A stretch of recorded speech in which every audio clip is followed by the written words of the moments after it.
What's going on, everybody? Welcome back to some more Quinfall. As always, hope you're doing wonderful today. I wanted to get back into the guide making and talk about how you go about making money in this game. So I don't usually like to try to say, oh, this is the most efficient method, this is the most efficient method, so on and so forth.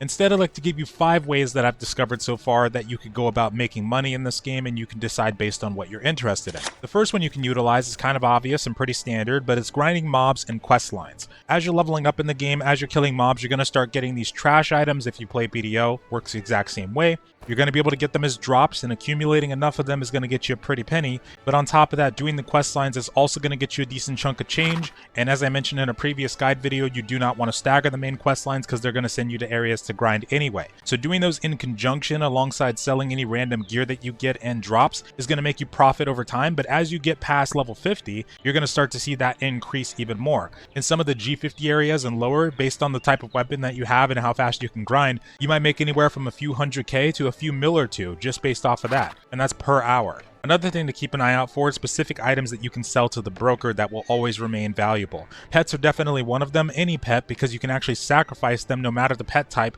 to attempt to evolve yours. So if I go to the market right now, I'm probably going to see them for about 100k or more. But even right now, they're still at around 87k, even 7-8 days past launch. And like I said, any of the pets that you want to use, you can, and you can utilize them to sacrifice to upgrade yours.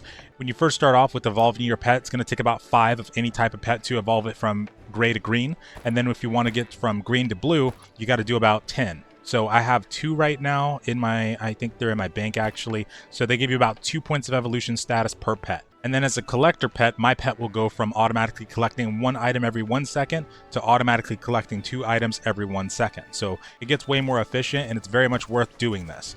Another thing you can keep an eye out for is skill books. Certain weapons will always have valuable skill books because everybody, or the vast majority of people, are playing on them. Staff, to be exact, is one of them. Yeah, as you go through the farming zones, you're going to want to look for the green one specifically because everybody's still at the low tier as far as upgrading their skills go. So you'll want to save any of the low tier ones that you happen to find and then sell them on the broker as soon as possible, because what's likely going to happen is once everybody starts getting to the point of being able to use mid-tier books, these prices are going to go up and then the green ones are going to go down, and so on and so forth. I'm actually stocking any of the common mid-tier books right now in my bank, and then the same thing with the high tier because they're not as expensive right now, but once people start getting to that stage, then they will get more expensive, and that's when I'm going to sell them. The second one I would recommend is land caravans and ship caravans.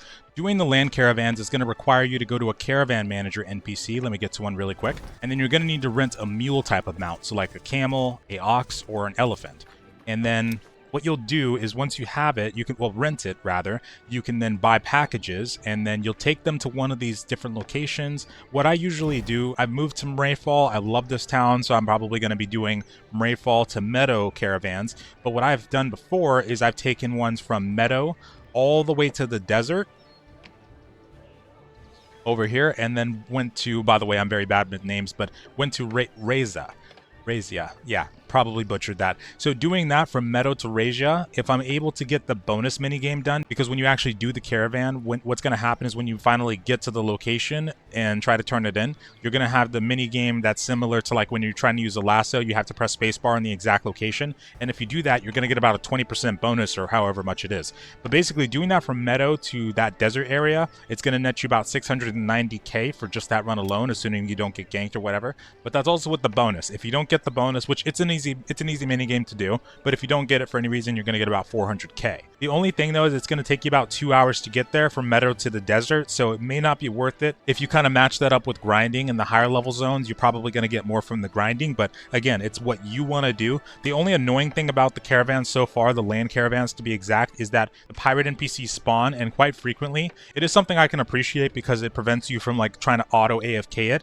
but they spawn way too frequently in my opinion at the moment. I think they could do some really cool things like having more of them spawn, having more elite based ones if you're in a party doing caravans, that kind of thing. But right now I think they spawn way too much. I think it should be at minimum every like 15 to 20 minutes ish, maybe. Ship caravans on the other hand are very lucrative at the moment, and part of the reason for that is you don't get pirate NPCs at the moment when doing ship caravans. I think you should in the future. I think that'd be really cool, but they also probably need to touch up the amount of damage that cannons do. I've heard they only do about 40 damage at the moment, but yeah, you can do ship caravan routes, and that can be extremely lucrative. I've heard that said, if you take the right route, which I haven't had a chance to really work with it yet, you can actually make about 1.1 to 1.3 mil every 1 hour and a half. So that's a big profit. The only thing though is, of course, pirates. If people build pirate ships and join the pirate faction as players, they can come over and try to raid you. But right now would probably be a good time to do it because there likely isn't that many people doing piracy at the moment. There probably will be like a week or two from now, but right now would probably be the safest time to do it if you are. Or at least make sure you have a group running with you.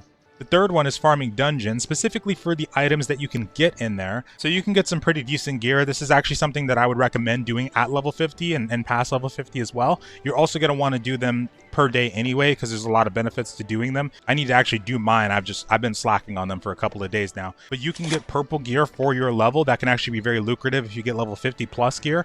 I've sold multiple purple pieces that I can't use for like 200k, 300k, and so on. So that's good profit all on its own, alongside all the other things that you can get from doing the dungeons. You can also get the puzzle pieces, which you, at least a few days ago, were able to sell for about 10k a pop, no matter the piece it was. And I'm sure they're still a lucrative thing to sell. If you're interested in collecting them instead, I recommend having all 20 pieces in your inventory, so that way anytime you go into a dungeon or go past a treasure room in the open world, you can just open it and not have to worry. Also make sure that you grab any and all items in the chest so that you can actually get experience with treasure hunting. And the chests aren't the greatest thing right now, but what I figure is that once they actually tweak it in the future and make them more lucrative, you're going to want those treasure hunting levels, so you might as well grind those now. You can also get a lot of pets from doing dungeons. I'm starting to notice this myself. Somebody said the other day that they got about 6 pets in one run, which is insane. Another thing when doing the dungeons, you're going to want to do them on very hard difficulty, no matter the level that you are. Even if you're like level 10 or whatever, you should still be able to do them, at least for the time being. But also, you should probably skip the bosses when you're doing these dungeons. Sometimes they're just not worth doing. You can lose quite a bit of XP past level 50, and depending on your class and if you're not properly geared, they may be difficult to do, and the rewards aren't currently worth it for the effort that you have to put in. However, if you were going to do any of the bosses, I would recommend doing the Deep Maze one, which ironically is also the hardest. But if you're having trouble and able to get yourself a life ward accessory set, I think that will help you a lot. Make sure to get all 4 altars as well. And on top of that, there is food that you should get while leveling through the main quest lines and stuff that gives you increased PvE damage and PvE defense. One last thing is this Meteor Soul item. If you get this on Legendary, like if you get lucky and you happen to get it on Legendary, maybe even high quality like the Rare, then the Legendary one can probably sell for about 800k. You might even be able to set your own price, because when I looked earlier, there wasn't even any selling on the broker. Boom! Time for a time skip. Merry Christmas. It's winter now. So the fourth way to make money is by gathering and selling low and high tier materials. Now I'd like to use what I'm doing right now as an example. I'm farming some wood to try to get enough materials to build a boat, the second tier one. And to do this, I need 30 of the palm coconut wood and 30 of the oak whitewood.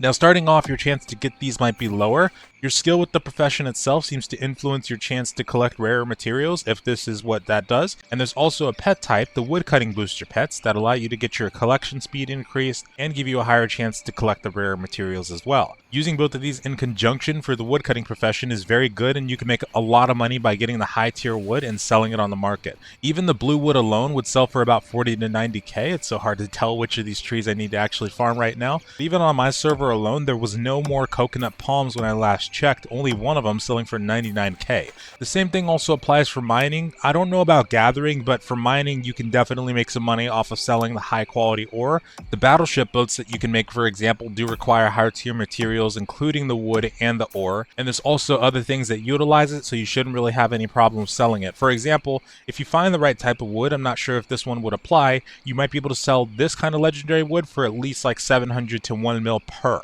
So you can make yourself a really pretty penny, and it will sell fast. So if you're interested in gathering or crafting, right now this could be extremely lucrative. Another thing with gathering is for some of the professions, you would actually want to utilize the lower tier materials to farm up the profession to higher tier. For example, armor smithing is something that I do very regularly, and to farm it up, it makes more sense to craft the tier 1 gear, which requires the low quality turtle shells, and because of that, they're selling on the broker for quite a bit at the moment. If you're also interested in cooking or alchemy or just gathering for them, you could also make a lot of money, because some of the food that you can make with them is extremely useful. The potions too, for example, the experience dinner for the cooking side, and then for the alchemy side, you have stuff like the weapon profession skill boosting on the potion side. And a fifth way to make money, of course, like I said, there's probably more ways than this, is to craft, or specifically craft furniture. Now, there's not a whole lot of this really selling on the broker right now, but just to give you an example, if I did manage to go to it at the moment, what I'd probably see is this. So, oh my god.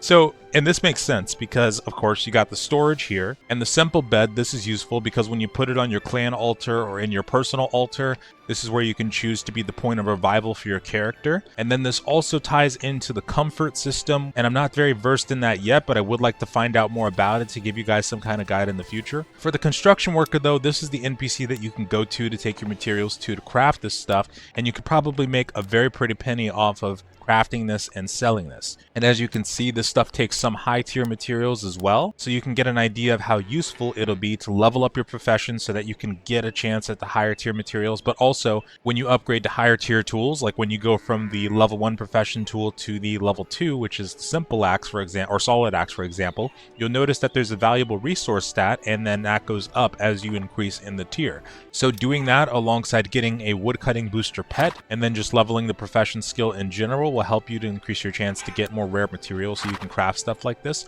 And if you want to create a bed, for example, let's see what the materials are going to be like for that. Looks like we got 10 coconut wood, 20 sheep, 5 iron, and 10 cotton. You'll probably need to do a little bit of husbandry and gathering if you want to make something like this, but you can see how it could be that expensive. Other stuff you can craft are things like the cooking food. Like I mentioned before, you can make a lot of money because this stuff is all tradable. So you can make a lot of money off of making the experience food, and there's other ones in here that increase like your PvP damage, PvP defense, PvE damage, and PvE defense. Same thing on the alchemy side. There's a skill boosting potion. This one gives you a production chance increase when you're crafting.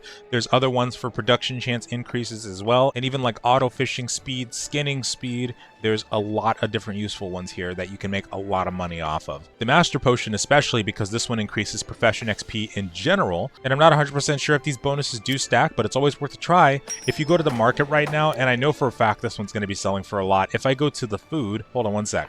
I go to the food and then I start scrolling over. So yeah, like this one's pretty cheap, but it increases your PvP damage and defense. I wish the PvE... Oh, here we go. Here's the PvE one right here, if you're interested in that. This can also be useful for, like, you know, farming the bosses at the very end of the dungeon if you want to. Specifically the fourth one, like I mentioned before. That's the one that I used to kill it the other day. And then as I get to the next tier, I'm going to start seeing, like, the raw feed that increases mount XP. And then I'll start getting to the experience dinners, which are worth quite a bit of money to make. Holy crap. And that's all for now on 5 ways you can make money. There's of course more than this. Hi doggy. But I wanted to give you the 5 that I've noticed so far. Have a wonderful night or day, folks. Have a good one.